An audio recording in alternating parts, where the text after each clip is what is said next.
Hello everyone, my name is Salma Olivia from Schola Pharmacy International, Batch 20, and today me and my friends, which are Faizurin Natasha and also Finaya Tanata, is going to present to you guys the interaction of plant cells and its role in production of chemicals. Here is the outline for our presentation. So the first part is going to be about plant structure, and then secondary metabolite, followed by vesicle transport, and finally the cellular response. Okay, so now I'm going to move on to the first part of the presentation, which is plant cell structures. In this part, I'm going to explain the structure and also the function of the organelles. In this slide, you can see the plant cell structure. It has intermediate filaments, vacuole, vacuole membrane, etc. Basically, plant cells and animal cells are similar, but animal cells do not have some organelles which plant cells have. In this presentation, I'm going to explain the function of organelles which are only available in plant cells. So first, there is an organelle which is called cell wall, which is present in the very outer layer of plant cells. It contains cellulose, which is a polysaccharide that strengthens the wall, and it is also freely permeable. Freely permeable meaning that it allows free movement of molecules and ions through to the cell surface membranes. The second organelle that I'm going to explain is cell membrane. Cell membrane isn't only available in plant cell, but it is also available in animal cell. I'm adding this to the presentation because it has a very significant part to the exchange between cell and its environment, and it is also partially permeable, which is not like cell wall.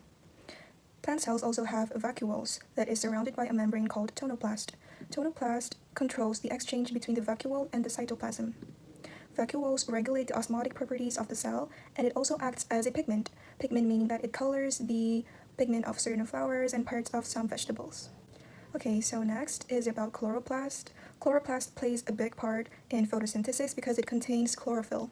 Chlorophyll itself is a green pigment which absorbs light during photosynthesis process. Chloroplast uses light energy to manufacture ATP. This is a process which is included in photosynthesis. Its membrane also plays a big part in photosynthesis, and chloroplasts have their own protein, which is a synthesizing machinery. The membrane of chloroplast plays a big part in photosynthesis because it contains photosynthetic pigments and electron carriers needed for the light-dependent stage of photosynthesis. It also can change their orientation within the cell in order to receive the maximum amount of light. The next organelle is plasmodesmata. This is not an organelle, but it is some kind of a pore that links with neighboring cells by means of fine strands of cytoplasm. It passes through pore-like structure, which you can see in the picture. Now we're going to move on to the second part of the presentation, which is plants and production of secondary metabolite. Now, what is actually secondary metabolite? It is a compound that are not required for the growth of an organism, but are produced to confer a selective advantage to the organism. Some of its advantage to the organism, for example, is a weapon against bacteria, fungi, insects, plants, amoeba, and large animals. It also acts as a metal transporting agent, and many more. Not only that secondary metabolite is very beneficial for the organism that produces it, but it also brings many advantages to the pharmaceutical industries. And this is because secondary metabolite contains a diverse group of chemicals, such as steroids, alkaloids, and many much more. This plays a very big part in the medicine world because it helps us to create the drugs that is used in the modern drug world. Alkaloids, which is one of many diverse group of chemicals which is contained in the secondary metabolite, are usually used to produce morphine, which is a painkiller, and steroids are usually used to produce anabolic steroids, which are mainly used for hormonal problems in humans and to treat muscle-related health problems, or are used to build muscles for athletes. Organelles in plant cells also plays part in producing secondary metabolite. For example, vacuoles, which acts as a pigment, and then vacuoles also which produces flavor. For example, this in the rosemary, which is a famous herb that is usually used to cook steaks, or thyme, to used for the bathing process of making steaks, and glandular trichomes, which produces fragrance in flowers. This fragrance can also be used for essential oil, which helped humans to treat such as sleep problems, and also used to produce perfumes. So how are these secondary metabolites exactly produced? One of its way is through photosynthesis, because increasing that photosynthetic rate also means increased production of secondary metabolites. But how do we increase the net photosynthetic rate? One of its way is by increasing photosynthetic photon flux and or CO2 concentration. But we have some problems which we must face in order to increase the production of secondary metabolites, which is environmental factors. Environmental factors include temperature, humidity, light, water supply, minerals, and CO2. These environmental factors directly impact on the biochemical pathways, and by that it also affects the metabolism of secondary products. But as humans evolve and we learn from our past mistakes, we've come to a solution that could face the problem of the environmental factors that affects the production of secondary metabolites. The solution for that is to implement plant factory technology. Plant factory technology is a plant production facility that provides growers the advantage of controlling environmental factors that control the growth and development of plants. And after we implement plant factory technology, the production of phytochemicals can attain the desired levels. The levels of pharmacological and economic interest in plant production of phytochemicals can attain the desired level while we also maintain a strict quality standards. And with that, we elevate the mission of plant factories, which is once from producing plants solely for food, but now also producing plants as medicine. Hi, I'm Advisor Natasha, and now I'm going to explain about the type of cellular response that occurs in plants, which include the intracellular and also extracellular response. Have you ever wondered how does water move through plants to get to the top of tall trees? Here, we will describe the pathway and mechanism of driving water uptake and transport through plants and the causes of flow disruption. Now I'm going to talk about the movement of water from leaf to the environment, which is called transpiration. Transpiration is also defined as the loss of water vapor from a plant to its environment by diffusion. Most transpiration takes place through the stomata in the leaves. Here are some steps of transpiration. First, water vapor diffuses from an air space to an open stomata.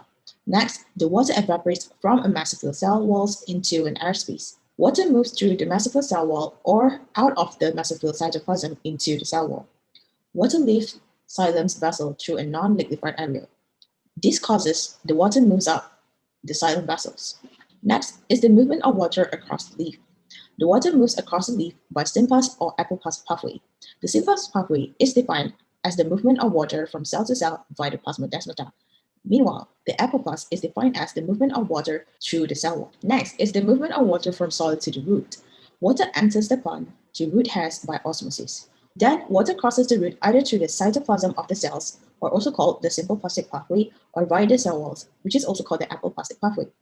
The water then enters the dead empty xylem vessels. Lastly is the movement of water and mineral ions. Both water and mineral ions move up xylem vessels by mass flow as a result of pressure difference caused by loss of water from leaves by transpiration. Root pressure also contributes to the pressure difference. Movement in the xylem is in one direction only, which is from roots to the rest of the plants. Translocation is a movement of substance from one place to another. It is used more commonly to describe the transport of soluble organic substances within a plant. The process occurs through living phloem leaf tubes. Phloem sap moves by the mass flow from the region called the source to the region called the sink. So now I'm going to explain about the types of vesicle transport. Here we have two, exocytosis and endocytosis. Exocytosis is the bulk movement out of the cell by the fusion of vesicle-containing substance with the cell membrane, while endocytosis is the bulk movement into the cell by the enfolding of a cell surface membrane to form vesicle containing the substance. Both exocytosis and endocytosis requires ATP as they are active transports. The example of exocytosis in plant cells is the secretion of nectar by flower cells to attract pollinators and the oils emitted by aromatic flowers, herbs, and spices. While for endocytosis, the example in plant cells is multitude of signaling processes in plant cells. On to the roles of plant cells in production of chemical or drug. As we all know, plants are often used in drugs as herbal medicines. But what is herbal medicine? Herbal medicine is a type of medicine that uses roots, stems, leaves, flowers, or seeds of plants to improve health, prevent diseases, and treat illness. So, which components of plants are used in making these drugs? Here we have 14 components of plants. We have bark, including oak bark and willow bark. Then we have bulb, which is usually from onions or like garlics. Then we have essential oils such as camphor and peppermint oil. Then we have also fatty oil, which are usually from castor oil, olive oil, safflower oil. Then also for the fatty oils, some of them are used directly, while some others are used as carriers in liquid formations and ointments. Next, we have flowers, including clove and chamomile oils. Flowers can also not used as a whole. It can be used like we only take the pollen or we only take the saffron stamens and stuff. Then next we have fruit. Fruit, we can take dried whole or portions of fruits. Then we also have gum. We have leaf. Leaves can be used alone or can be mixed with twig, stems, and buds. Then we also have resins. Resins are a mixture of essential oils and terpenes that are usually not soluble in water, and they are excreted by special cells or in ducts of plants. And the example of resins include myrrh, mastic, and frankincense. And we also have roots. Roots are very common, and we usually use ginseng. We have rhizome, it is also a common one. We can see it in ginger. Then seeds are also used. Tuber and wood are also used. For the active compounds in plants, we have cyanogenic glycosides, cardiac glycosides, flavonoids, mineral phenol, proanthocyanins, polysaccharides, vitamins, tannine, saponin, volatile oils, alkaloid, and bitters. Now Natasha is going to explain further on the secondary metabolite. Just like how my friend Salma mentioned previously, I'm going to talk a little bit more detail about what secondary metabolites actually is. Secondary metabolites are derived from primary metabolites, and they do not make up the basic molecular sampling of the organism. Primary metabolites are involved in the basic life function. However, secondary plant metabolites are products of subsidiary pathway as the citric acid pathway. In the course of studying, the medicinal effect of herbals is oriented towards the secondary plant metabolites. Secondary plant metabolite played an important role in alleviating several elements in the traditional medicine and also folk uses. In modern medicine, the multitude of secondary metabolite secretion is harvested by humans to improve their health, widen pyramid of healthy nutrition, enhancing agricultural activities, and hence impacting the economics in a positive pathway. Secondary plant metabolites are classified according to their chemical structures. And here, there's 5 main chemical structures. The first is the terpenoids and steroids. The second is the alkaloids. The third is the fatty acid-derived substances and polypeptides. The fourth is non-ribosomal polypeptides. And the last one is the enzyme compactor. Just like what I mentioned previously, secondary metabolites in plants are highly valuable products. They are used as high-value chemicals in drugs, flavors, fragrance, and insecticides. Secondary metabolites such as tannin, terpenoids, alkaloid, and flavonoids have in vitro antimicrobial properties. Many alkaloids are used in medicine is in the form of salts. In vitro studies show that natural phenols have antimicrobial, anti-inflammatory, and antiviral action. In the next presentation, we're going to talk about the phytochemical drugs production featuring 5 of these plants, which is Centella asiatica, Curcuma longa, Paris ginseng, Ginkgo biloba, and also Ephedra sinica. First off, Centella asiatica, which is now popular to treat a number of skin problems. The active constituents of Centella asiatica are saponins, also called as triterpenoids, which includes asiaticosides. These triterpene saponins and their sapogenins are mainly responsible for the wound healing and vascular effects by inhibiting the production of collagen at the wound site. Other components isolated from Centella asiatica, such as brahmoside and brahminoside, may be responsible for central nervous system and uteroreductant actions, but they are not confirmed by the clinical studies yet. Crude extract containing glucosides, isothancunicides, and thancunicides showed infertility action in mice. Centelloside and its derivatives are found to be effective in treatment of venous. In addition, the total extract contains plant sterols, flavonoids, and other components with no known pharmacological activities. Terpene biosynthesis can be divided into 4 stages. Firstly, there is the formation of isoprene unit, isopentenyl diphosphate. Then there are 2 known major pathways for the biosynthesis of the isoprene unit. One is based on the methylmalonic acid, and the other one is on the 1-deoxycellulose. Secondly, there is the association of these units to form C5 and isoprenoid backbone of the terpene family. Next, there is the cyclization of these to generate the carbon skeletons. Finally, there are interrelationships, hydroxylation, and oxidations that leads to individual terpenoids. Next, we have curcuma longa, or commonly known as turmeric. Turmeric is very common in Indonesia, either in food or as a remedy. Turmeric has a lot of functions such as anti-inflammatory, antioxidant, chemoprotective, tissue protective, antibacterial, antifungal, and antiviral, metabolism regulating, immunomodulating, anti-neoplastic, and antidepressant. The most active metabolite in curcuma longa is curcuminoid, including curcumin. Another active metabolite is called terpenoids, which is used as an antibacterial, anti-neoplastic, and etc. So, what makes this metabolite? A study shows that microRNAs are involved in the secondary metabolite pathway of curcumin as well as terpenoids, but the information on specifically how it is produced isn't explained. Panax ginseng. It's also called Ost ginseng, which is one of the most popular herbal medicine, and it has been used for thousands of years in many Oriental countries.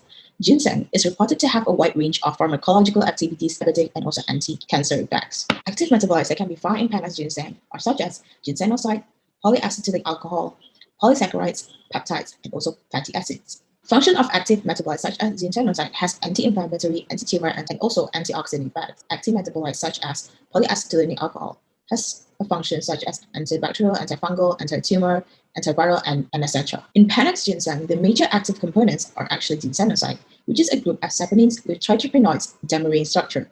More than 30 ginsenoside have been isolated and known compounds are identified, but new compounds were still elucidated. Now, this is the ginsenoside production pathway. The ginsenoside production pathway are divided into 3 stages, which include the biosynthetic pathway leading to IPP and MEP. Second is the biosynthetic pathway leading to 2,3-oxidosqualene. The third is the biosynthetic pathway of phytosterol and ginsenoside from 2,3-oxidosqualene. These are the overall views of biosynthetic pathway of ginsenosides. In conclusion, before the MEP pathway was elucidated in bacteria and plants, the NVA pathway was accepted as the only biosynthetic route to IPP and DMEP. However, in recent research, it was confirmed that both MEP and NVA pathway exist together in panax ginseng, which play an important role in ginsenoside synthesis. Next is ginkgo biloba. Ginkgo biloba extract has been extensively used therapeutically to increase peripheral and cerebral blood flow as well as for the treatment of dementia all over the world for several decades. The active metabolites that can be found in ginkgo biloba are flavonoid, which include quercetin, camphorol, isohematin. Seconds are lactones, such as ginkgolide A, B, C, and bilobalide. The third is the ginkgolic acid, which is a toxic byproduct that is produced by ginkgo biloba. Due to all of these active metabolites, ginkgo biloba has a function to enhance immunity, anti-cancer, anti-aging, and can be used in prevention and treatment of vascular disease. Ginkgolide in ginkgo biloba can act as a platelet activating factor antagonist. Now I'm going to explain a little bit about the biosynthesis pathway of flavonoids. Now, it's important to know that only a few studies have specifically examined the biosynthesis pathway of flavonoid in ginkgo biloba. The existence of flavonoid have been highlighted in several model species, include the Petunia hybrida and Ziamase. Based on this model species, it is found that 2 types of genes, such as the structural and regulatory genes, were the one that is mainly involved in the flavonoid biosynthesis pathway.